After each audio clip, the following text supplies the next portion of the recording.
یہ ڈاکومنٹ دیکھ رہے ہیں آپ, یہ ڈاکومنٹ عمران خان صاحب کو چاہیے کہ اس کو فریم کروائیں, اس کی ایک کاپی لگائیں اپنے پرائم منسٹر آفس کی دیوار کے اوپر. دن بھر انہوں نے کیا سپیچز کرنی ہے, دن بھر کیا کامنٹری کرنی ہے, اس کاغذ کو نا فریم کر کے وہاں پہ لگائیں. السلام علیکم ناظرین, میں ہوں منصور علی خان. اپنے یوٹیوب چینل کے اوپر آپ کو خوش آمدید کہوں گا, اور سب سے پہلے آپ سے درخواست کہ چینل کو سبسکرائب کرنا مت بھولیے گا اور بیل آئیکن ضرور پریس کیجیے گا. آج کا جو ویلاگ ہے وہ میرے کپتان کا جو انٹرویو کل رات کو نشر ہوا ہم نیوز کے اوپر, اس سے بھی متعلق ہے, اور اس کے ساتھ ساتھ ایک اور بڑی اہم یاد دہانی کرانی ہے میرے کپتان کو, کیونکہ وہ غالباً بار بار بھول جاتے ہیں. تو یہ میں آگے چل کے بتاؤں گا کہ کس چیز کے اوپر یاد دہانی کرانی ہے.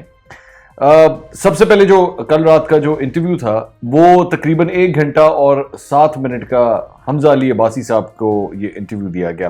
اچھا, میں اس انٹرویو پہ کھل کے بات نہیں کر سکتا, میں اس کی آپ کو وجہ بتا دیتا ہوں. کیونکہ میں کئی دفعہ یہ بات کہہ چکا ہوں کہ آپ کا ایک کانفلکٹ آف انٹرسٹ ہوتا ہے. کانفلکٹ آف انٹرسٹ اس طرح ہے کہ کیونکہ عمران خان صاحب نے مجھے بھی انٹرویو دے دیا ہوا ہے, تو اس لیے اب اگر میں حمزہ علی عباسی صاحب کے انٹرویو کے اوپر کوئی تنقید کرتا ہوں, یا میں اس میں سے جو اصل میں نے چیزیں دیکھی ہیں میں اس پہ اگر کھل کے بات کروں گا تو یہ ناانصافی ہوگی. یہ حمزہ علی عباسی صاحب کے ساتھ بھی ناانصافی ہوگی اور عمران خان صاحب کے ساتھ بھی ناانصافی ہوگی. ہاں, اگر میں نے انٹرویو نہ کیا ہوتا اب تک تو پھر میں کھل کے بول سکتا تھا, لیکن مجھے یہ جو کچھ اصول ہیں, صحافتی اصول ہیں, وہ میرے آڑے آ جاتے ہیں, وہ مجھے آگے نہیں بڑھنے دیتے, کیونکہ یہ غلط بات ہے. آپ نے ایک کام کیا تو اور اس کے بعد آپ کہیں کہ جناب میں نے تو بڑا زبردست کام کیا, لیکن اس نے جو کام کیا وہ اس کے اندر میں کیڑے نکالنا شروع کر دوں, جناب اس میں یہ بھی نہیں تھا, وہ بھی نہیں تھا, یہ بھی نہیں تھا. یہ ناانصافی ہوگی. تو وہ انٹرویو جیسا بھی ہوا, اس میں سوالات جیسے بھی تھے, اس کا فیصلہ آپ کریں, میں نہیں کر سکتا. میں اس کے اوپر کسی قسم کی کوئی تنقید نہیں کروں گا. ہاں, لیکن میں عمران خان صاحب کے جو جوابات ہیں میں اس کو ضرور اینالائز کرنا چاہوں گا, کیونکہ وہ میں اس میں میرے خیال میں حق بجانب ہوں گا. لیکن انٹرویو کس طرح کنڈکٹ کیا گیا, اینکر کون تھا, اینکر نے کیا کس قسم کے سوالات کیے, میں اس کے اوپر کسی قسم کا کوئی کامنٹ نہیں کروں گا. یہ بات بہت ضروری ہے, میں آپ کو اس ویلاگ کے شروع میں ہی یہ بتا دوں. اس کی وجہ یہ کہ مجھے بار بار لگتا ہے کہ ہمارے ہاں ہماری اس فیلڈ کے اندر ہم کبھی کبھار اس ریڈ لائن کو عبور کر جاتے ہیں. اپنے ہی صحافی دوستوں کے اوپر جو ہے وہ تنقید کرنے کے حوالے سے اس لائن کو ہم عبور کر جاتے ہیں. وہ لائن کبھی عبور نہیں ہونی چاہیے, اس کا احساس ہونا چاہیے. آپ اگر کرنا بھی چاہتے ہیں, اگر تو آپ کو واقعی کوئی اتنی بڑی سٹوری مل گئی ہے کسی کے حوالے سے, کرپشن کے حوالے, میں صحافیوں کی بات کر رہا ہوں, کرپشن کے حوالے سے, یا انہوں نے کوئی بہت بڑی ناانصافی کر دی ہے, تو اس پہ آپ کھل کے پروف کے ساتھ بات کریں. لیکن ان کے کام کے حوالے سے بیٹھ کے ایک دوسرے میں کیڑے نکالنا میرے خیال میں غلط بات ہے. اب آئیے ذرا کچھ جوابات کے اوپر. عمران خان صاحب نے جو چند جوابات دیے ہیں, ایک تو زیادہ تر جو ان کے جوابات تھے اس میں ریپیٹیشن کافی نظر آئی. وہ میرے خیال میں جو ان کا پوائنٹ آف ویو ہے اس کو دوبارہ بار بار وہ ریپیٹ کر رہے تھے. مغربی معاشرے پر انہوں نے سب سے پہلے تنقید کی, اس کے بعد پاکستانی فیملی سسٹم کے اوپر انہوں نے گفتگو کی.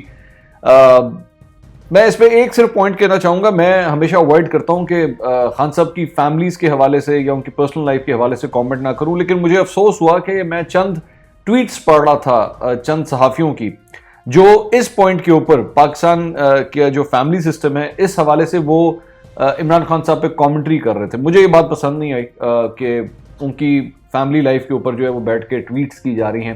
میرا نہیں خیال یہ کوئی ایک اچھا ٹیسٹ ہے, میں اس چیز کو پسند کم از کم میں نہیں کرتا. اس کے بعد مغربی معاشرے کے حوالے سے انہوں نے بات کی. اچھا, ایک بڑی امپورٹنٹ بات, انہوں نے ان صحافیوں کے اوپر تنقید کی کہ جی یہ لوگ چند لوگ جو ہیں وہ سپریم کورٹ گئے ہوئے ہیں, اسلام آباد ہائی کورٹ گئے ہوئے ہیں پٹیشن لے کے. اب ظاہری بات ہے, آپ جانتے ہیں کہ اس کے اندر ایک پٹیشنر میں بھی ہوں, تو اس لیے میرے خیال میں یہاں پہ ایک چھوٹا سا اپنا پوائنٹ آف ویو دینا جو ہے وہ بڑا ضروری ہے تاکہ ذرا معاملات کو کلیئر کر لیا جائے. انہوں نے کہا جناب یہ دیکھیں, یہ نواز شریف جو ہے وہ ایک کنوکٹڈ آدمی ہے اور یہ چاہتے ہیں کہ جی ان کو کھل کے بات کرنے دی جائے, اور اس وجہ سے یہ فریڈم آف سپیچ کی وجہ سے جو ہے یہ اسلام آباد ہائی کورٹ چلے گئے. ہم کیوں گئے ہیں, میرا نقطہ نظر کیا ہے, میں اس سلسلے میں اپنے ویلاگس میں پہلے بات کر چکا ہوں, اور اس میں میرے خیال میں مجھے دوبارہ اس کو ریپیٹ کرنے کی ضرورت نہیں ہے, کیونکہ ایمی بلا وجہ آپ کا ٹائم ضائع ہوگا. تو آپ اس کو میرے پچھلے ویلاگ, میں نے اس میں ایک ویلاگ بنایا ہوا ہے اور اس کا لنک بھی ہم ادھر نیچے ڈسکرپشن میں آپ کو دے دیتے ہیں, کہ میں نے اسلام آباد ہائی کورٹ میں وہ پٹیشن کیوں دائر کی تھی، تو وہ آپ کو کلیئر ہو جائے گا اس کے اندر. لیکن ایک بڑی حیران کن بات ہے کہ کپتان جب تنقید کرتے ہیں اپوزیشن کے اوپر، یا چلے ہم صحافیوں یا اینکر پرسنز کے اوپر بھی، حالیہ دنوں میں آپ نے دیکھا ہوگا انہوں نے ماشاءاللہ وہ ان کی پارٹی نے ٹویٹر اکاؤنٹ کے اوپر اپنے پسندیدہ اور ناپسندیدہ صحافیوں کی بھی ایک لسٹ نکالی تھی، اس میں بھی میرا نام شامل تھا. کوئی مسئلہ نہیں، خیر ہے. مجھے وہ پسند آئی وہ چیز کہ آپ نے ہمیں اس طرح پن پوائنٹ کیا، بہت اچھا کیا. کوئی پہلی دفعہ نہیں ہوا، پہلے بھی بہت دفعہ اس طرح ہو چکا ہے، کوئی مسئلہ نہیں، خیر ہے.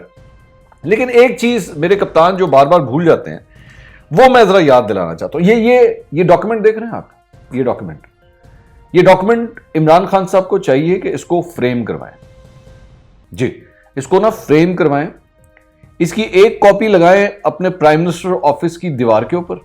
اس کاغذ کی ایک کاپی لگوائیں جس جگہ پہ روزانہ صبح بیٹھ کے وہ اپنی میٹنگز کا سکیجول فائنل کرتے ہیں. دن بھر انہوں نے کیا سپیچز کرنی ہے، دن بھر کیا کامنٹری کرنی ہے، یہ جگہ پہ اس کاغذ کو نا فریم کر کے وہاں پہ لگوائیں.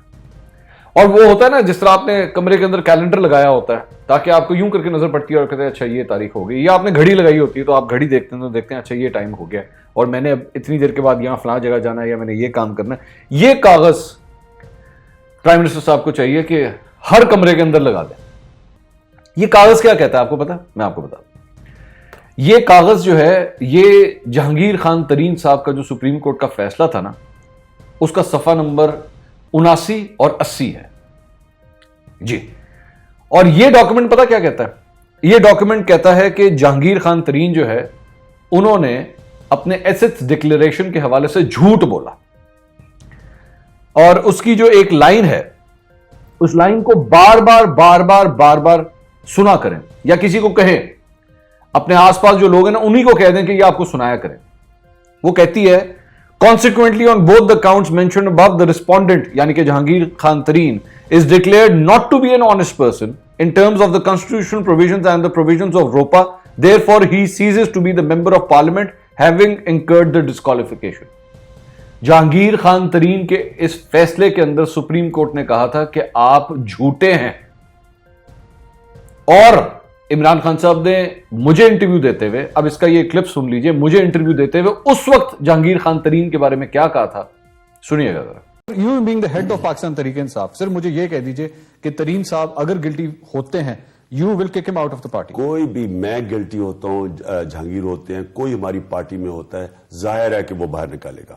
جی، یہ فرما رہے ہیں کہ اگر جہانگیر خان ترین گلٹی ہوئے تو میں ہوں یا وہ ہو، وہ پارٹی میں نہیں رہے گا. اور اس کے بعد سے لے کے 2018 کے الیکشن تک جہانگیر خان ترین صرف پارٹی میں نہیں رہے، پارٹی کے تمام بڑے فیصلے وہ کرتے رہے. آپ نے کبھی ان کو نہیں کہا کہ جہانگیر خان ترین آپ نہیں بول سکتے، آپ چپ کر جائیں، آپ سزا یافتہ ہیں سپریم کورٹ سے.